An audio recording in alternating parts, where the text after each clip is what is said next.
BronyDan or BronyDan every pony. This is BronyDan.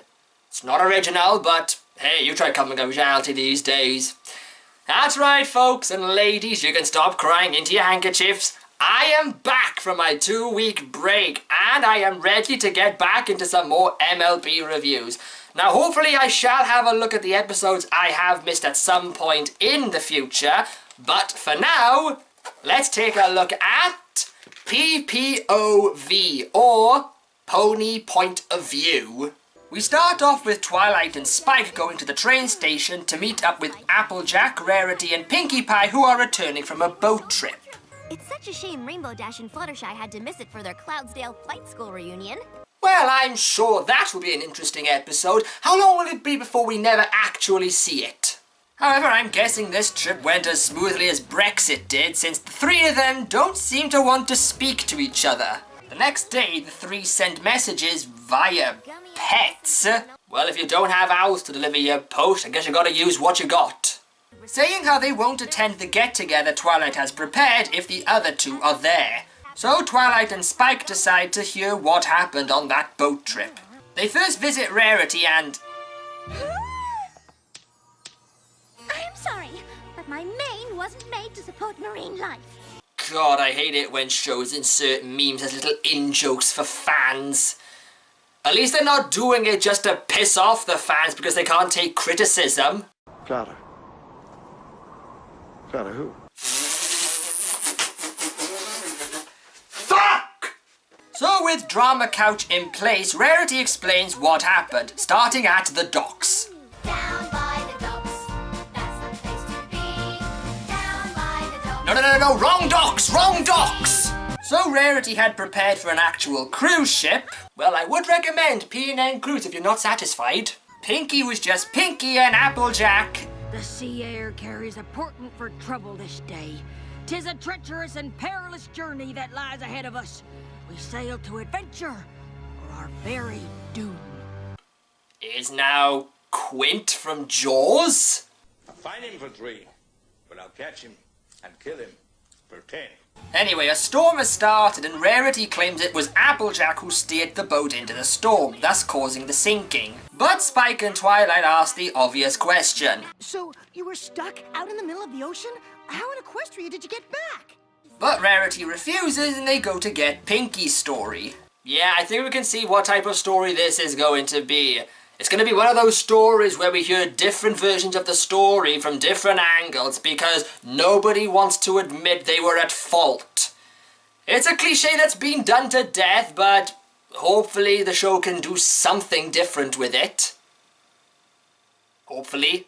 So in Pinkie's version, Applejack is more like her real self, while Rarity just brought an entourage.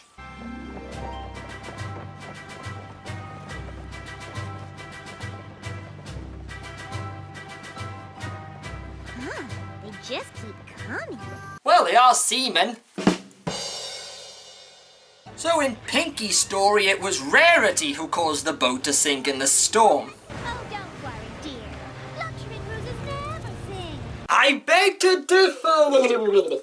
Twilight and Spike still find this hard to believe, as well as there is no mention again with how they managed to get back to shore. So they go and get Applejack's side of the story. La la la! Prepare yourselves for the most luxurious boat outing that ever outed a boat. I've already made a Titanic joke.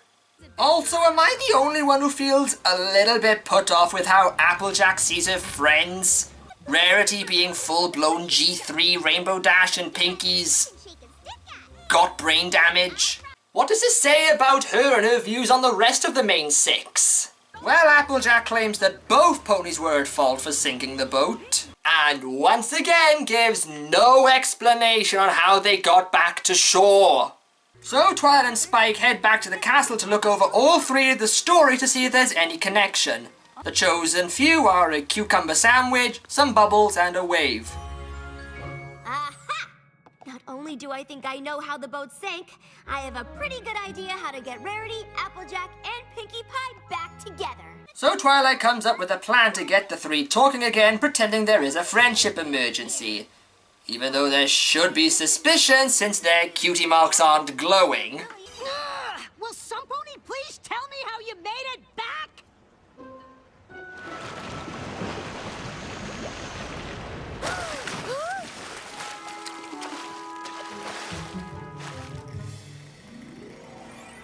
Well, maybe it wasn't the middle of the ocean. Okay, that was funny. So Twilight takes them all on board the boat to show what really happened and why the boat sank. If it turns out there's an evil shark gang and a giant octopus, I'm leaving. Actually, it's because of a cute try-on bunyip who accidentally knocked over the boat after they threw away some cucumber sandwiches, since cucumbers are a bunyip's favourite food. Why would its favourite food be a vegetable that can only be found on land? Wouldn't they die out? Each one of you spent so much time trying to come up with the perfect way to get the others out of their element that you didn't notice your friends were doing the same thing. So everything is wrapped up. Applejack, Rarity and Pinky are friends again, and now they can all enjoy a sail with the bunyip. There's nothing like a luxurious adventure boat party to get you out of your element. You said it. So that was P.P.O.V, and it was fine. Okay, it's a plot that has been done to death, but it is fun seeing the different variations of stories from each of them. The resolution at the end was a bit of an anticlimax, but the realization that no one was really to blame for it, they were all just blinded by their good intentions, I thought was a good twist. Overall, I think this is alright. Maybe a bit of filler, but it's not filler I don't think anyone is going to complain about. BronyDan saying, no star. To she dared! No, so it's your fault! Wait a minute! She hadn't dared him to! And you had left the harp alone, it wouldn't be in trouble in the first place.